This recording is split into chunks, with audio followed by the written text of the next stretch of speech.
Eu estou aqui no Bexiga e é muito emocionante a gente estar num bairro, né? Um bairro que tem a cara do povo brasileiro, a cara do povo paulistano, ainda que queiram esconder um pouco, né? Essa face popular, né? Preta, parda, né? E da cidade de São Paulo. A cidade de São Paulo é isso, principalmente. E eu estou num lugar muito especial, que é a laje aqui, do Vitor Rodrigues, um poeta, escritor, arte-educador aqui da cidade de São Paulo, que tem um grande orgulho de acreditar na candidatura, na minha candidatura a vereadora aqui pela cidade de São Paulo. Então, Vitor, queria te perguntar o que te fez, o que te motivou a olhar para essa candidatura como algo importante na construção de uma São Paulo para todos e para todas e todes. Certo. Obrigada, viu, por estar aqui. Muito obrigado pela visita também. Eu sou o Vitor Rodrigues e, respondendo a sua pergunta, eu conheci a sua candidatura pelo amigo Fernando Miller, do grupo Dispor Comunas, e a gente sempre trocou algumas ideias a respeito dos saraus, da arte, do trabalho que eu faço, da Luísa Romão também, que é uma das outras poetas que está no grupo. E aí ele se aproximou e ele me apresentou você e disse: olha, eu estou apoiando uma amiga aqui, a candidatura dela, o que você acha de chegar com a gente nessa campanha? Ele falou assim: olha, eu acompanho a sua caminhada há um tempo, eu acho que vocês estão alinhados. E aí eu fui dar uma pesquisada, antes de responder para ele, obviamente, e eu comecei a ver um pouquinho do que você tinha de material, das ideias que você estava colocando, como diz o jovem, deu match, assim. Eu penso muito que eu pensava em apoiar, em votar e apoiar alguém da arte nessa campanha, né, nessas eleições. E aí, porque eu acho que a gente compartilha de uma visão de mundo, de olhar as coisas por essa lente da arte, né, que é uma lente que dá um outro viés para as relações. É um jeito é uma escolha, na verdade, de como construir as relações entre as pessoas. E numa cidade como São Paulo, num cargo público, isso é muito importante, ter esse tipo de olhar para o mundo, essa visão de mundo presente. E aí depois eu descobri que você trabalhou no vocacional. Eu já tinha ouvido falar de você, porque eu já tive colegas que trabalharam no Céu Irapuru, na época que você foi gestora de projetos culturais. Coordenadora de projetos culturais. Isso. E aí sempre falavam bem. E eu falei: ah, ela é a High Media, então. Você ficou muitos anos lá, não foi? Eu fiquei uns 3 anos lá no Céu Irapuru. Depois, assim, mudou, né, a gestão. Foi difícil pra gente, para nós todos. O Céu Irapuru foi uma experiência das mais humanitárias que eu tive na vida. De quando sabe quando a gente fala colocar a mão na massa? Da gente sair, né, apenas do que a gente pode idealizar, mas a gente pode concretizar mesmo, né? Sim. Então, para mim, o Céu Irapuru, justamente com esse diálogo entre a arte e a educação, que acho que é uma parceria invencível, potente e necessária e urgente para a cidade de São Paulo, né? Realizou os sonhos da gente exatamente de construir relações sociais com bases solidárias, coletivas, formadoras, né, enriquecedoras. Então eu acho que a cultura, ela traz tudo isso, né? E a educação ao lado. Então o céu é esse espaço que te possibilita eu que sou comunista, vi que eu luto por isso, a emancipação humana. Sim. Então eu acho que a arte, ela é esse elemento que te ajuda a pensar, que te ajuda a combater a fake news, né? Que eu acho que é uma coisa muito importante nesse momento também, né?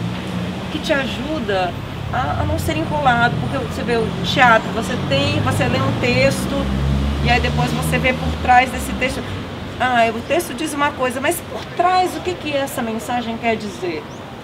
Né? Qual é a linha subliminar? Né? O que está por trás? Então, eu acho que a arte e a educação, ela te dá aqueles óculos, né, tipo de raio-x, que você vê por trás, né?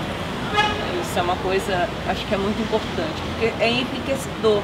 E como você falou, né, as relações que a cultura ela cria esses encontros, a cultura enriquece as relações, o jeito de comunicar, o jeito de estar em um lugar e o dizer como eu quero ser visto. Sim, né? sim. Então, E você falou disso de ver por trás e acho que eu acrescentaria ainda ver ao redor, né? Muitas das artes que a gente como povo brasileiro herdou da nossa origem mesmo acontecem em roda, né? Muitos rituais artísticos acontecem em roda. Então o próprio samba, que é onde você faz parte, o sarau, que eu faço parte, é tudo em roda. E aí isso faz com que a gente veja ao redor tanto nós mesmos uns aos outros, quanto o entorno mesmo, de onde estamos habitando. Sabemos o lugar que ocupamos no mundo, o lugar que querem que a gente ocupe, o lugar que a gente pode ocupar também. Eu acho que, de fato, como diz o Manuel de Barros, que é um dos meus grandes professores da vida, aumenta o mundo, né? Inventar a arte aumenta o mundo. E além disso, eu vejo um potencial muito grande de acessar no ser humano, movimentar a gente de um jeito que nenhuma outra área da comunicação ou da atividade humana é capaz. A arte toca no simbólico de um jeito que só a arte é capaz, assim. Então, eu posso ler um texto para você sobre algum assunto que é muito importante para mim, e aí eu escrevo um texto super elaborado, cheio de referências, pesquisando, uma argumentação clara e objetiva, que lide também com o seu repertório, e aí, ok, você, nossa, ótimo texto, entendi o seu ponto, Vitor, aí você vai concordar ou não. E aí você pegou um lado disso. E aí você escreve um poema sobre isso, junto, nem precisam substituir o outro, junto com isso. Isso vai ativar num lado simbólico seu, que vai evocar emoções, memórias, vai fazer você pensar outras coisas e vai emprestar um pouco também do meu jeito de olhar e de sentir essa questão, principalmente, né? E aí, esse tipo de movimentação, eu vejo, não é à toa que eu dedico minha vida a fazer arte e a promover arte nas minhas ações. É um tipo de comunicação que é capaz de dar uma, como dizem alguns filósofos, uma cola social que nenhuma outra área pode dar. Porque toca nesse simbólico, conversa com você e mostra, né? A arte mostra muito isso. Vou fazer tipo ping-pong, rapidinho. Bora. Eu sou da roda de samba e a cidade, a São Paulo oficial do poder público não dá nenhuma estrutura para que as rodas de samba sejam fortalecidas. Você que é do sarau, como a São Paulo oficial, o poder público vê o sarau, trata o sarau? Olha, já vi o melhor. De uns anos pra cá deu uma abandonada. Uma abandonada, na verdade, eu tô sendo... eu tô usando o eufemismo. Basicamente destruiu, assim. E depois de muita luta, a gente tá aos poucos tentando retomar. Mas deu uma destruturada bem legal, porque a gente vinha num crescente nas últimas gestões. E aí, desde dessa última prefeitura, foi bem complicado os cortes com o André na Secretaria de Cultura. Então, nem se falou, ele odiava os saraus, né? Tinha uma guerra pessoal contra os saraus, basicamente. E aí isso foi sendo destruído. Mas os saraus nunca dependeram disso para existir. Eles estão além. E aí eles são essa necessidade que a periferia tem. E aí pensando que a maioria dos saraus que se movimentam em São Paulo são nas periferias, eles surgiram dessa necessidade que a gente, enquanto corpos periféricos, cada um com as suas questões e vivências, tem de se comunicar e de se encontrar, e de construir a relação dos bairros e as relações que vão para além desses bairros de uma outra forma, de uma forma sensível, e principalmente de ouvir os outros, né? Você vai no sarau, por exemplo, se eu vou numa cooperifa, que hoje é uma terça-feira, que hoje é aqui que acontece, e aí por mais que eu vá como poeta para me apresentar, eu vou para falar um poema e ouvir 50, 60 textos. Então eu vou lá para ouvir pessoas que Hoje eu estou no Bexiga, mas eu sou da Zona Leste, sou da periferia da Zona Leste. Estou aqui no Bexiga, que é uma periferia do centro. Vou lá para a periferia da Zona Sul e vou ouvir as vivências que estão de lá, e a gente vai se encontrar de algum jeito, e eu vou também absorver coisas daquelas vivências que vão interferir na minha visão de mundo. E aí isso é muito potente. Uma vez que isso começou, a tendência é só se multiplicar. E é só ver hoje que não para de surgir sarau e slam. A cada mês surge um novo, numa escola, num bar, num centro cultural. Então é muito importante essa necessidade ser colocada em movimento.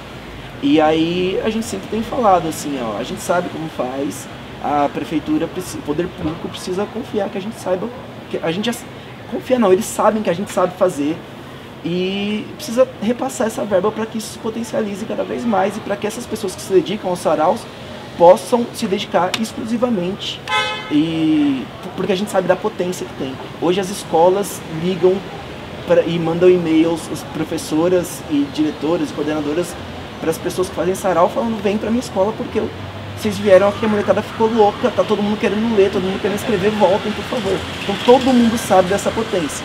Falta agora uma boa vontade orçamentária, às vezes, que existiu em algum momento. Existiu, não, estava começando a existir e depois declinou. Você sabe que eu sou do samba, eu sou da roda de samba, sou fundadora de uma roda de samba que tem 21 anos, que é dos Inimigos do Batente, que a gente já rodou muito por essa cidade.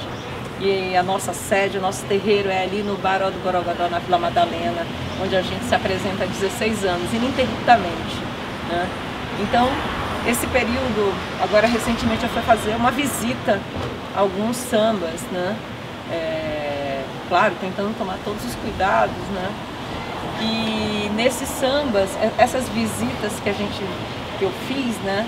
Ali na Vila Tolstói, né? Na São Mateus, a gente percebe que o samba também, assim como os saraus, não dependem do poder público para existir. No entanto, quando o poder público declara uma guerra aberta às rodas de samba, aos saraus, e essa guerra não necessariamente é uma guerra em que você vai destruir nesse sentido, mas acaba. Não, simplesmente você atua de maneira que você mata por inanição. Né? Então, o que eu quero te perguntar, Vitor, de que maneira, você já até falou um pouco, mas acho que a gente pode, que políticas públicas precisam estar voltadas, né, para os saraus, para as rodas de samba, para a cultura da periferia, para a cultura popular, para a cultura do povo pobre, preto, pardo, os brancos pobres, né? Então, é importante que o poder público, que a gente dispute esse recurso público, que é um recurso da população, é um recurso da cidade, né? Sim. Como é que essa política pública pode ir ao encontro dos saraus, você que está lá, e depois eu te conto do samba, como eu acho. Tá. A gente teve já alguns modelos que estavam funcionando e que foram abandonados. A gente teve o VEI Ventania, literatura periférica nas bibliotecas públicas, que funcionou por uns 5 anos, se eu não me engano. Não vou saber exatamente agora dizer, mas eu fiquei um bom tempo participando desse programa com alguns saraus. E ele pegava saraus da região próxima da biblioteca e colocava esses coletivos dentro da biblioteca para participar da programação, remunerando com um valor mensal para que o sarau se mantivesse e entregasse essas atividades com qualidade. E aí isso começou com um grupo diminuto, e aí como até um piloto, e aí o sucesso foi tão grande, aumentou o público das bibliotecas, aumentou a interação com as comunidades, aumentou a interação com as escolas passaram a frequentar mais bibliotecas, os próprios alunos das escolas começaram a pegar, a emprestar livros na biblioteca, e aí a gente começou a levar vários artistas também como convidados do sarau para conhecer esses bairros. E então era um programa que funcionava, que foi cortado sem nenhum pudor, assim. E aí, a partir desse programa também a gente conseguiu pautar, enquanto coletivos de sarau, algumas demandas para a própria Secretaria de Cultura, como a gente colocou um piso para contratação de saraus, a gente disse assim, ó, o piso é esse valor aqui do Veio Ventania. Porque a gente acha que é desumano vocês pedirem pra gente mobilizar 10 pessoas para fazer um sarau querendo pagar R$1.000 de cachê. Isso não tem como, assim, você mal paga o transporte dessas pessoas, você mal paga os equipamentos, sei lá. E aí, fora a gente não tá lá querendo só pagar um cachê simbólico, a gente quer que o trabalho do artista e da artista seja valorizado. Então a gente teve alguns modelos que estavam começando, que tanto a secretaria quanto os próprios coletivos e as artistas estavam começando a entender como é que funcionava também e onde que a gente podia se encaixar, que foram abandonados. Então não é um bicho de 7 cabeças e é possível fazer. E era também um modelo que a gente tentava ao máximo, como foi o Vai, desburocratizar também essas relações. Porque às vezes você vai pedir, vamos contratar um sarau, aí precisa ter PJ com estatuto e no mínimo 2 anos tem que ter esse CNPJ e tal. A gente não tem isso. Às vezes você tem os coletivos de sarau com jovens de 18, 19 anos que acabaram de sair da escola e estão lá movimentando milhares de pessoas na quebrada por mês, assim, mas não vai ter um CNPJ para poder, nem um MEI. E aí o Vai, por exemplo, mostrou que é muito possível você fazer uma contratação com dinheiro público de pessoa física. É muito possível, está aí há muitos anos um sucesso, serviu de modelo para vários outros editais e programas que surgiram. E aí o Veio Ventania também trabalhava um pouco nesses moldes, tinha algumas outras questões. A gente foi também entendendo como que funcionava essa burocratização, e aí fomos se aglomerando em alguns, pegamos uns CNPJs, criando nossas próprias produtoras. Eu acho que tendo essa boa vontade e esse olhar sensível para o que já acontece, é bem possível a gente encontrar um diálogo que tanto atenda às demandas dos saraus, quanto esteja de acordo com o que o poder público pode fazer. Você dizendo isso, eu me emociono, assim, por quê?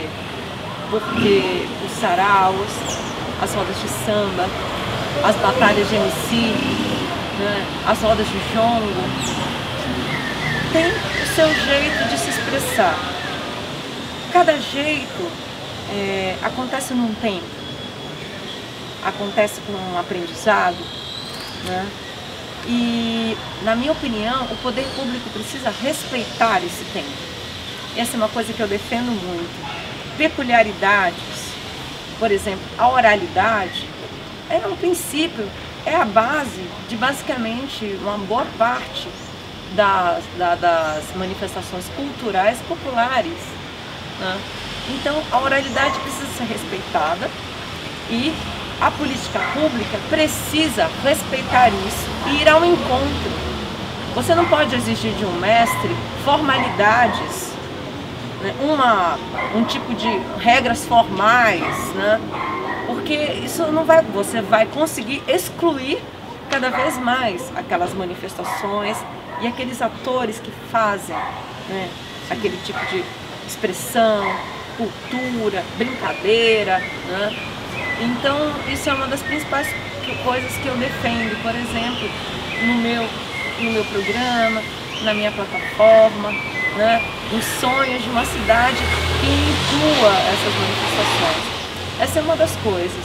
Aí as pessoas perguntam tanto, mas o que é cultura? É melhor você colocar o de recurso para uma escola do que você colocar na cultura. Melhor você colocar no hospital do que você colocar na cultura. E aí a gente esquece que isso é um falso dilema, né, Vitor? Quando você disse, o sarau foi para as escolas, e aí as professoras ligavam pra gente porque todo mundo queria ler, todo mundo queria escrever. Os alunos queriam ler e escrever. Uma política pública boa não é assim? Em que você estimule a ler, a escrever, né? Quando as pessoas vão numa roda de samba também, aquele conhecimento ali chega para elas com muita força. Eu conheço muitas pessoas que começaram a frequentar a roda de samba e tiveram vontade de cantar, tiveram vontade de aprender a tocar um instrumento, tiveram vontade de escrever um samba.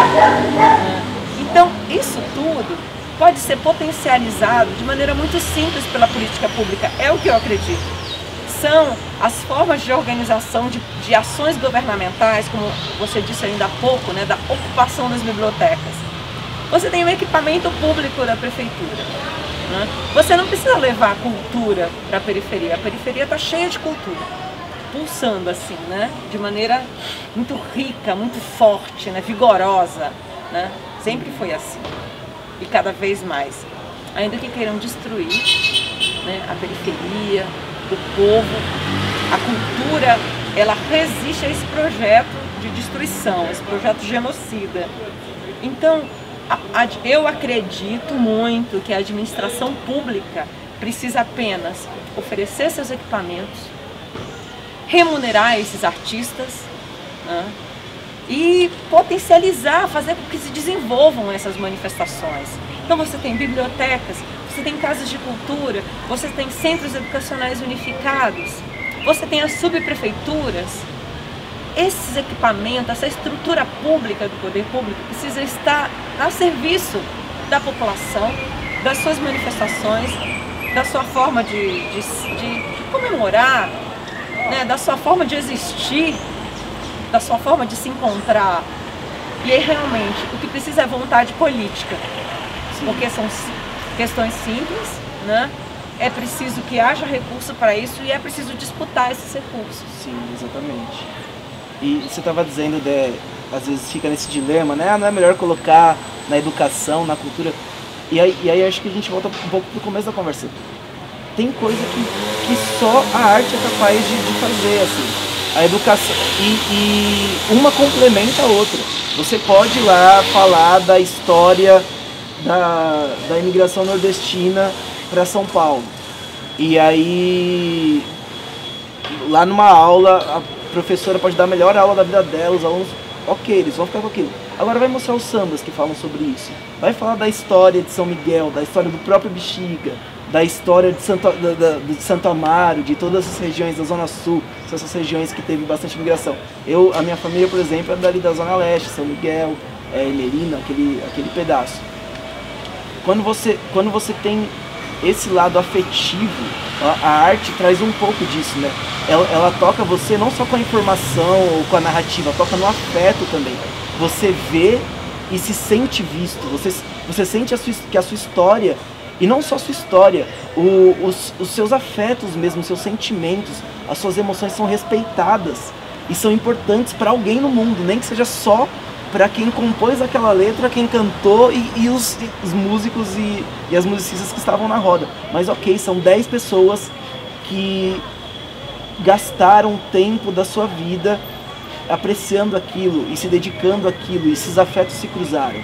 Então, a gente teve um exemplo aí, essas tragédias não, né? Esses crimes que aconteceram, porque tragédia é o que acontece do nada. Os crimes lá das barragens foram planejados, né? Eu não sabia que ia acontecer.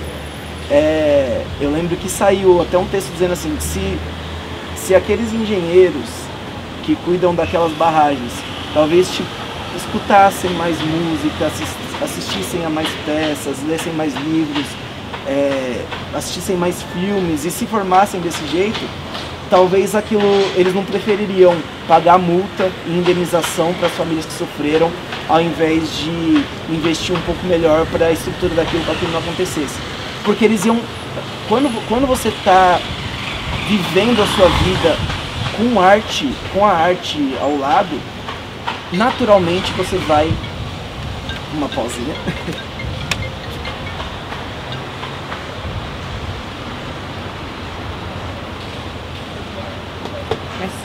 Continua que tá...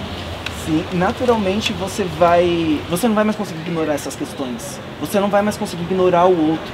Então quando você vai fazer um orçamento ou para a construção de uma barragem, você vai pensar, caramba, se eu não fizer desse jeito e esse negócio romper daqui a quantos anos, porque era programado basicamente, né? Vai ter gente que você não consegue deixar de pensar nas pessoas.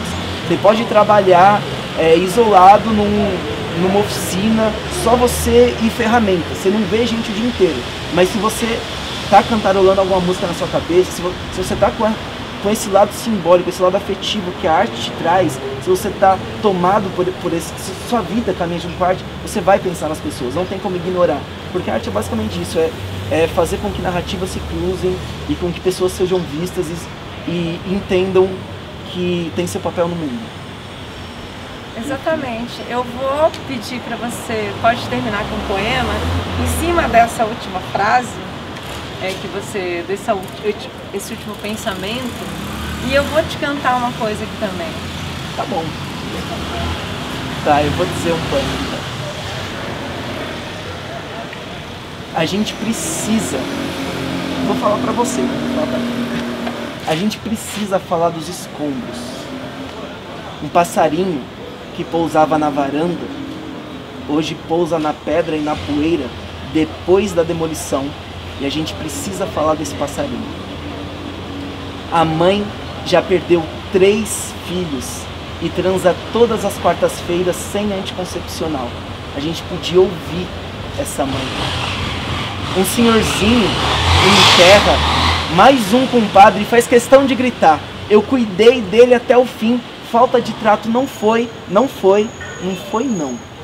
Eu quero almoçar com esse senhor. Eu sei, eu ouvi que todos os dias alguém acorda e vai morrer numa guerra em algum lugar do mundo. Mas tem uma criança me olhando de frente enquanto balança as pernas e batuca na cadeira. Eu vou conversar com essa criança. É isso. E o seu? Sim. Agora quero te ouvir. Muito bom. Eu cantei durante muito tempo num bar chamado Bar do Sidão, ali na Vila Madalena. Não sei se você conheceu, na Deputado Lacerda Franco. Não conheci. Né? Então, o Sidão é um homem alto, negro, né, que tinha um botequinzinho ali, quase ao lado da cultura inglesa. Né? E o grupo de samba que eu faço parte foi formado ali. Eu comecei a cantar ali, já com um grupo que era um grupo de artistas da noite, mas a minha carreira começou ali em 99, a fazer o samba, a acontecerem os encontros, a formar repertório, né, a tentar entender que tonalidade eu faria qual samba, em que momento eu poderia cantar tal samba que falasse sobre determinado assunto. E há uns 5 anos atrás, o Bar do Sidão sucumbiu para a especulação imobiliária, né? Se transformou em outro lugar. Vamos fazer uma última roda lá, uma roda de despedida. E uns amigos meus, a Paula Sanches e o Paulinho Timor, que são sambistas aqui de São Paulo, fizeram uma marcha rancho contando essa história.